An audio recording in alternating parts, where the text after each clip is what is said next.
Assalamualaikum warahmatullahi wabarakatuh. Saya Valen Alvina dengan NIM 24650095. Pada video kali ini saya akan menjelaskan makalah yang telah saya tulis untuk remedial basis data. Untuk pembahasan pertama ini saya masuk ke pengenalan MySQL dan cara mengaksesnya. MySQL itu adalah salah satu sistem manajemen basis data atau DBMS yang digunakan untuk menyimpan, mengelola, dan menampilkan data secara terstruktur. MySQL banyak digunakan karena bersifat open source, ringan, dan mudah dipelajari.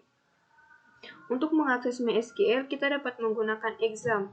Setelah MySQL dilanjutkan, akses dilakukan melalui shell dengan perintah MySQL uroot. Perintah ini digunakan untuk masuk ke sistem MySQL sebagai pengguna utama. Lalu yang kedua, melihat daftar database. Setelah berhasil masuk ke MySQL, langkah awal yang biasanya dilakukan adalah melihat database yang sudah tersedia. Hal ini dilakukan untuk memastikan apakah database yang dibutuhkan sudah ada atau belum. Dengan melihat daftar database, kita dapat mengetahui struktur penyimpanan data yang tersedia dalam sistem. Lalu membuat database baru.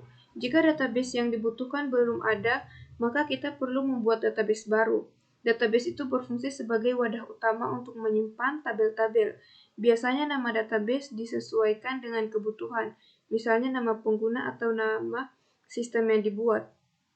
Setelah database dibuat, database tersebut harus dipilih agar perintah selanjutnya dijalankan dalam database tersebut. Lalu membuat tabel dan pengenalan tipe data. Setelah database aktif, langkah berikutnya adalah membuat tabel menggunakan perintah create database. Tabel digunakan untuk menyimpan data dalam bentuk basis dan kolom. Dalam pembuatan tabel terdapat beberapa tipe data yang penting, antara lain, pertama itu integer, digunakan untuk menyimpan data berupa angka bulat seperti ID atau umur. Varchar digunakan untuk menyimpan data teks pendek seperti nama. Lalu enum digunakan untuk data dengan pilihan tertentu, misalnya status. Date digunakan untuk menyimpan tanggal. Teks digunakan untuk menyimpan teks seperti alamat. Pemilihan tipe data harus sesuai dengan jenis data yang disimpan agar database lebih efisien. Lalu yang kelima, mengisi data ke dalam tabel. Setelah tabel berhasil dibuat, langkah-langkah selanjutnya adalah mengisi data menggunakan perintah insert into. Data dimasukkan sesuai urutan kolom yang telah ditentukan. Proses ini merupakan tahap penting karena tanpa data, tabel tidak dapat digunakan untuk pengelolaan informasi. Lalu menampilkan semua data. Untuk melihat data yang sudah dimasukkan, digunakan perintah select. Perintah ini berfungsi menampilkan seluruh isi tabel. Dengan menampilkan data, kita dapat memastikan bahwa data telah tersimpan dengan benar. Lalu menampilkan data dengan kondisi where. Dalam praktikum, kita tidak selalu membutuhkan semua data. Oleh karena itu digunakan clause where untuk menampilkan data berdasarkan kondisi tertentu, misalnya berdasarkan jurusan atau tahun masuk. Lalu 8, menggunakan between. Perintah between ini digunakan untuk menampilkan data dalam rentan tertentu, misalnya IPK antara dua nilai. Ini sangat membantu ketika ingin mencari data berdasarkan batas minimum atau maksimum. Lalu menggunakan not between. Sebaliknya, not between digunakan untuk menampilkan data yang berada di luar rentan tertentu. Perintah ini digunakan untuk menyaring data yang tidak memenuhi kriteria tertentu. Lalu penggunaan in. Perintah in digunakan untuk menampilkan data yang termasuk dalam beberapa nilai tertentu. Contohnya, menampilkan mahasiswa dari beberapa kota atau jurusan tertentu sekaligus. Lalu mencari nama berdasarkan huruf awal. Untuk mencari data berdasarkan huruf awal nama digunakan pola pencarian tertentu. Cara ini biasanya digunakan untuk mengelompokkan data berdasarkan abjad. Lalu mencari nama yang mengandung huruf tertentu. Selain huruf awal, kita juga bisa mencari nama yang mengandung huruf tertentu di tengah kata. Teknik ini sangat berguna untuk mencari refleksibel dalam database. Lalu mencari nama yang berakhiran dengan huruf tertentu. Pencarian ini juga bisa dilakukan berdasarkan huruf terakhir dari sebuah nama. Hasil ini digunakan untuk analisis data berbasis pola teks. Lalu mencari huruf kedua pada nama.